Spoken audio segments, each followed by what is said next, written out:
लेकिन sir trade setup की तरफ से आते हैं, आप हमेशा कहते हैं कि क्वांटिटी वाली स्ट्रेंथ होती है, क्वालिटी वाली स्ट्रेंथ होती है।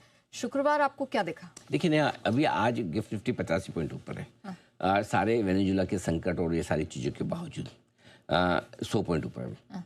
अभी तो कहना आसान है कि चलो बाजार में बड़ा ब्रेकआउट और मजबूती है, लेकिन व्हाट इफ अगर 50-100 पॉइंट नीचे होता, ठीक है, तब भी अब जो आपके सामने डेटा आ रहे हैं वो बहुत इंपॉर्टेंट है।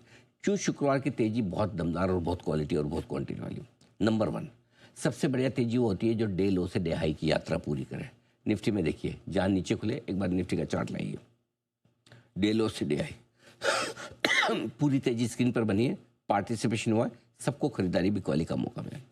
तेजी का दूसरा संकेत है डे हाई पर जाकर बंद हुआ, डे हाई पर बंद हुआ, पिछले दिन के हाई के ऊपर जाकर बंद हुआ, वो भी इम्पोर्टेंट है। 26,197 का ही था, उसके बहुत ऊपर जाकर बंद। सेम निफ्टी बैंक निफ्टी दोनों की बात करूँ, हायर हाई और हायर लो बनाकर दिन की ऊंचाइयों पर जाकर बन रहा है। डे हाई पे भी बंद हो रहे हैं, हायर हाई हायर लो भी बना रहे हैं। चौतरफा खरीदारी, एक एफएमसीजी को छोड़ दे थोड़ा सा शुक्रवार को, बाकी सारे सेक्टर सरे निशान बनाए। ठीक है, अब मजे की बात देखिए, निफ्टी और बैंक निफ्टी दोनों ने इंट्राडे में भी लाइफ हाई बना है और क्लोजिंग बेसिस पे भी लाइफ हाई बना है, कोई बड़ी बात नहीं है। लेकिन जो क्लोजिंग हुई है वो पुराने इंट्राडे लाइफ हाई के भी ऊपर हुई है। इंट्राडे में एक लाइफ हाई बना दो और क्लोजिंग बेसिस पे भी एक बना दो, अच्छी बात है। लेकिन पुराना जो लाइफ हाई है उसके भी ऊपर अगर आप जाकर बंद हो रहे हैं इंट्राडे वाला, तो ये तो और ज्यादा मजबूती के संकेत दे रहा है। 1 दिसंबर वाला है, 26,325 के ऊपर बंद, 26,328 3 ही पॉइंट से बंद हुए।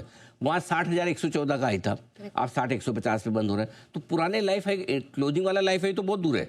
निफ्टी का 25,216 है, वहाँ से आप 100 पॉइंट ऊपर, 120 पॉइंट ऊपर बंद हुए।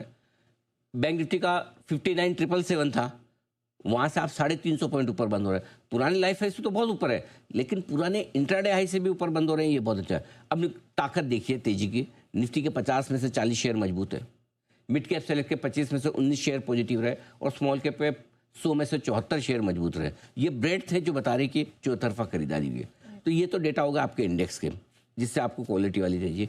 अब दूसरी क्वालिटी बताता हूँ आपको और डेटा की, जो एफआईज और घरेलू फंड के एक साथ दोनों ही खरीदे कैश में, भले ही छोटे हो लेकिन खरीदी दोनों ने कैश और फ्यूचर। दूसरी बात, एफआईज की नेट लेवल पे भी खरीदारी हुई, कैश में तो खरीदारी, नेट लेवल पे 2900 करोड़ के आसपास का खरीदा है। तीसरी बात, एफआईज ने कैश में तो खरीदाई, नेट लेवल पे भी खरीदा है, लेकिन मिड कैप, बैंक निफ्टी और निफ्टी तीनों के फ्यूचर्स में भी खरीदारी की है। निफ्टी में ऑफकोर्स ज़्यादा है, 2100 करोड़ की खरीदारी है, 200 करोड़ की खरीदारी बैंक निफ्टी के फ्यूचर्स में, लेकिन तीनों जगह खरीदा है। अच्छा। ये एक और बढ़िया चीज़ है। अब ऐसे में जब आपकी क्वालिटी वाली तेजी है तो आपके लिए सबसे बड़ा फायदा क्या होता है, नेहा, आपका बेस ऊपर शिफ्ट हो जाता है। और निफ्टी के लिए अब बेस काफ़ी ऊपर शिफ्ट हो गया।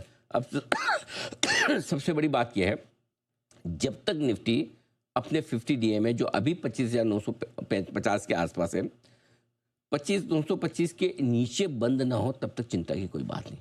इसके नीचे बंद होने पे ही पहला सेल सिग्नल आएगा। और बैंक निफ्टी जब तक 58,800 के नीचे बंद ना हो तब तक ये बड़े बुल रन में और बड़ी मजबूती के साथ बना रहेगा। यानी कि यहाँ से 1200-1300 पॉइंट 2-2.5% की रिस्क बैंक निफ्टी में, वही 2-2.5% की रिस्क निफ्टी में। वो एक रनिंग रिस्क आप हमेशा लेकर चलते हैं, कभी किसी वेनेजुला की वजह से हो जाए, किसी चीन रेशे की वजह से हो जाए, बाकी तेजी का मार्केट बरकरार है। ये आपके लिए बड़े डेटा है। इन सब के बीच में सिर्फ एक ही सावधानी का संकेत है, एक ही, जो मैं आगे बताऊंगा। अच्छा सर, बैंक निफ्टी अभी भी रैली को लीड करेगा? बैंक निफ्टी तेजी को लीड करेगा, इसमें कोई डाउट नहीं, लेकिन ब्रॉड बेस रैली है तो दोनों में अच्छा संकेत है। डन सर, आज के क्यूज बताएं।